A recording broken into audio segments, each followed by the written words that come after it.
Okay, I am back. I am reading King George V, and this topic is entitled With the Troops. So I'm just going to show you some pictures of King George V with the troops during World War I. And I'll go ahead and get started. We left off, he was having to cut down his drinking and for the sake of the troops and for the sake of rationing for people of England, as told to do so by some of his courtiers, and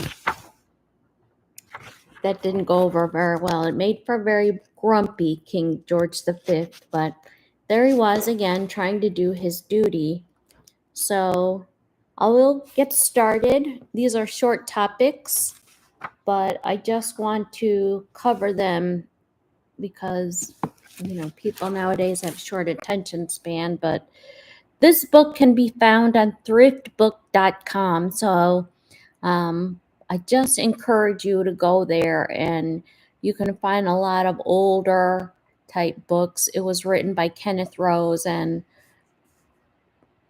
I really enjoyed reading this book. I thoroughly enjoyed it. It's worth reading and rereading, and I really enjoyed King George V and reading about Queen Mary. So I will get started. From every public engagement, the king returned to an accumulation of papers that demanded immediate attention, sometimes merely his signature, more often decision or comment. It was a duty which he never shirked, however wistful his thoughts might stray to stamp collection or gun room. He would first clear his royal red boxes. Yet, the more he toiled, the less his efforts were appreciated. Even in times of great peace, the cabinet had sometimes reacted with impatience to the claims of the royal prerogative, the right to be consulted, the right to encourage, and the right to warn. Under the stress of war, harassed and overworked ministers came to dread that peevish royal inquisition. Those shapeless harangues which the sovereign would inflict on his advisers. With Stamfordham at his elbow, the king could be formidable and cogent on paper. In conversation, he could neither marshal his thoughts nor master his tongue. Asquith, more tolerant than some of his colleagues, told Venetia Stanley, "I am going to see the king at 6. When I'm supposed to, we shall have the usual all-around place to talk about things in general." Lloyd George, he found him much more interested in petty personal details than in turning out hundreds of guns and millions of shells. Neville Chamberlain, summoned to dine at Windsor, was put out by the king's apparent lack of interest in his work as the Director General of National Service. He hardly mentioned it and talked about anything else that came into his mind: forestry, drink, food control, racehorses. The king met his match only in the strong but far from silent Kitchener. Throughout a long motor journey from Winchester to London, the king complained he'd been unable to get a word in edgewise. Soldiers and diplomats on home leave had the same tale to tell. The king explained to me exactly how I fought my battles. General Byng confided to a friend, "He never asked me a single question." And Robert Bruce Lockhart, invited to describe an exciting mission to Russia, afterward wrote, "He did most of the talking, and during the 40 minutes I was with him, I didn't really get in much." Asquith nevertheless valued the king's talk as an accurate reflection of popular opinion. A generation earlier, Lord Salisbury had similarly confessed, "I have always felt that when I knew what the Queen thought, I knew pretty certain what view hers was on certain subjects, and especially the middle class of her subjects. That is no negligible role for a constitutional monarch." In the first weeks of the war, he told the Prime Minister that the country was likely to accept a pension of only 5 shillings for a widow whose husband had been killed in action. Mr. Bernard Shaw, he continued, is out for £1 a week and 35 shillings a week to pay for every soldier. Rarely again were sovereigns and playwrights to be allies in the same cause. The king was no less concerned about food shortages. He instructed Sandfordham to write to Downing Street, "This morning, Their Majesty, in going to and from Deptford, saw instances of these queues, and it brings home to the King and Queen the hardship experienced by the poor, while the rich portions of the community, they do not suffer in this respect."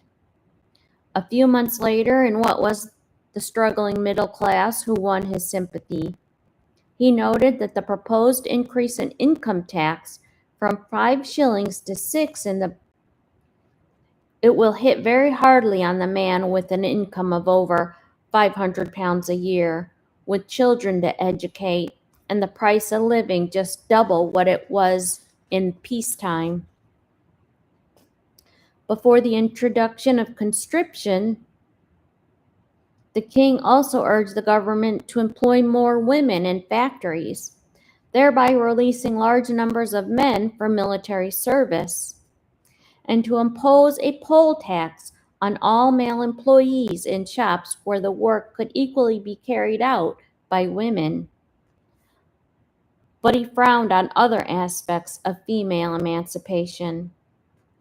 On being told that the Asquith girls and the Duchess of Sutherland had visited an army headquarters, he ordered Sandfordham to write to Kitchener, and the king was surprised, and not agreeably so, to hear of these female excursions.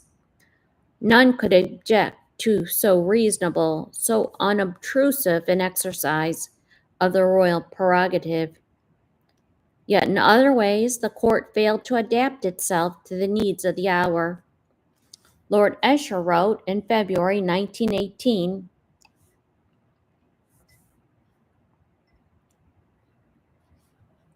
"At 5 I went to Buckingham Palace. It was a Rip Van Winkle appearance upon the scene. Either the world has stopped still, or Buckingham Palace remains unchanged. The same routine, a life made up of nothings. Yet a busy scene, constant telephone messages about trivialities."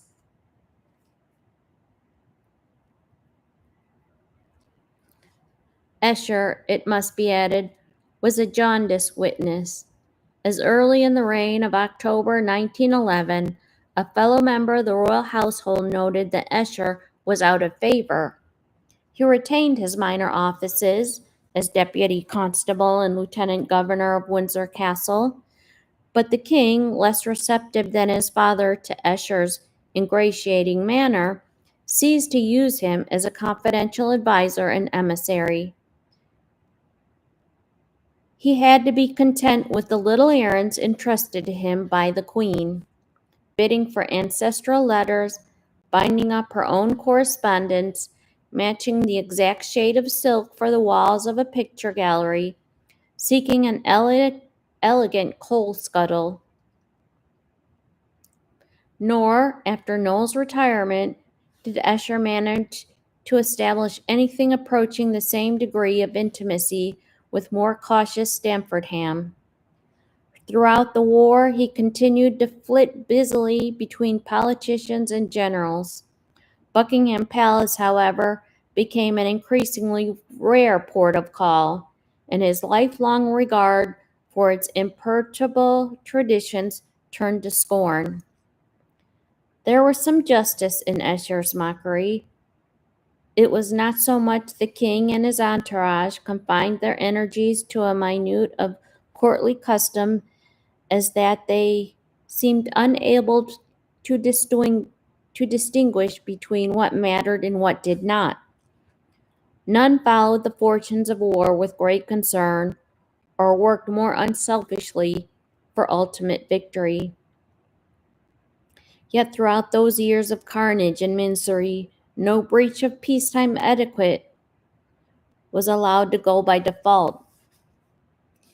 In September 1914, as the German armies fell back from their all but successful lunge at Paris, the First Lord of the Admiralty heartened an audience of 15,000 by threatening that if the enemy fleet did not come out and fight, they would be dug out like rats in a hole.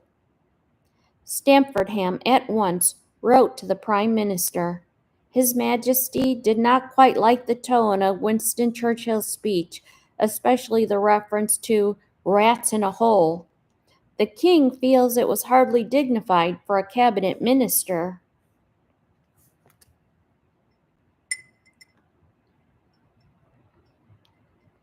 A year later, on the eve of the Battle of Loos, Stamfordham rebuked Downing Street for failing to tell the king of the appointment of a new Dean of Ripon.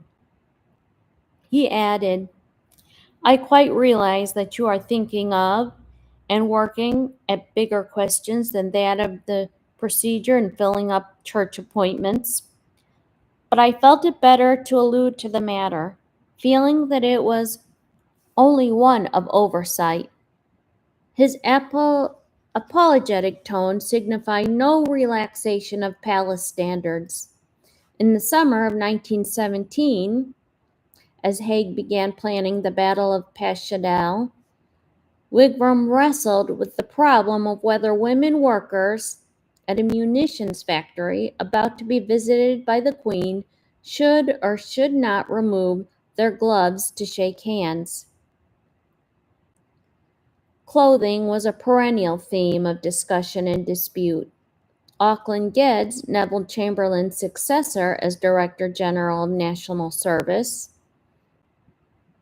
came to be sworn of the Privy Council in a cutaway morning coat instead of the prescribed frock coat. He was reproachfully fitted out with one belonging to a groom in waiting. The king, although in despair at the news of the Tsar's dethronement less than 48 hours earlier, summoned the Lord Chamberlain 3 times in a single day to settle the ceremony of the Duchess of Connaught's funeral. In the same year, 1917, there was a spacious 3-cornered correspondence between Stamfordham, Curzon, and Crewe on whether peers should be required to wear robes at the opening of Parliament. Stamfordham was not the man to curb such mistimed zeal. Nearly 40 years of obedience to royal whims had dulled his ability to distinguish the trivial from the momentous.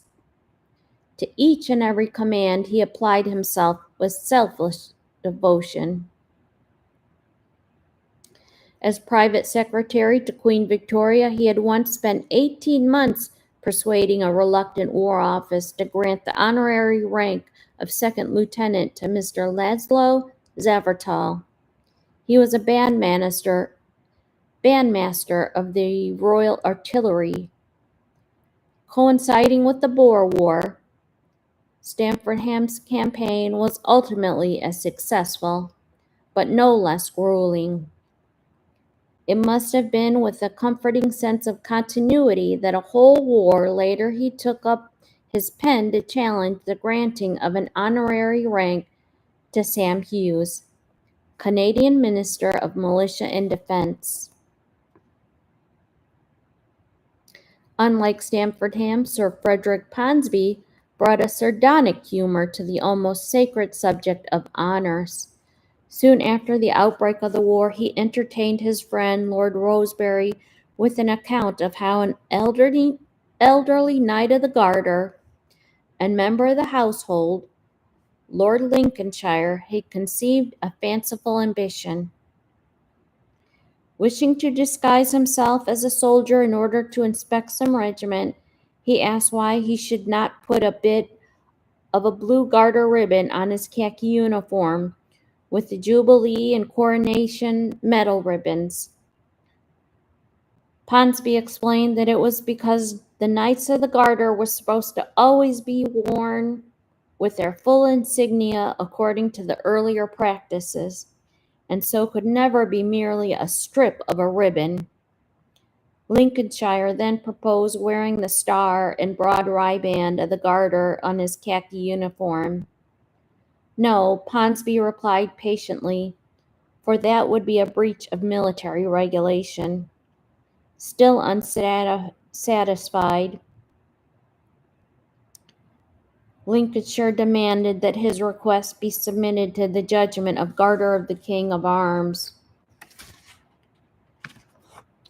Whether it disappeared into deserved oblivion, further friction was caused by the king's affection for his old tutor, Canon Dalton, whom he appointed to be the Knight of the Commander of the Royal Victorian Order. As the clergy could not receive the accolade, his wife remained Mrs. Dalton. This, Ponsonby wrote, had raised hideous and perplexing problems. The question whether Mrs. Dalton, wife of Canon Dalton, KCVO, should take precedence of Lady Parrot, wife of Sir Walter Parrot, Knight Bachelor, had shaken Windsor to its foundation. But as it had never been officially settled, even the strongest refrained from inviting these two ladies to meet at dinner. In order to appreciate the subtleties of this question, it is necessary to wade into the depths of vulgarity which have rarely been plumbed before. Such persistent mummery in time of war prompted Ponsonby to seek the comparative sanity of the trenches. Although in his 48th year he managed to rejoin the Grenadier Guards as a junior officer, remaining at the front long enough to be mentioned in dispatches. He was then recalled to London as keeper of the Privy Purse, and later played a notable part in designing the ribbon of the newly instituted Military Cross. And that is the end of the topic with the troops. So we will move on to the next section.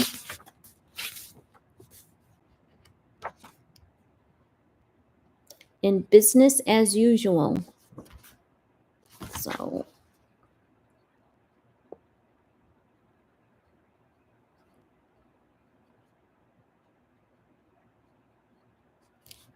So I hope you'll join me, and thank you for listening.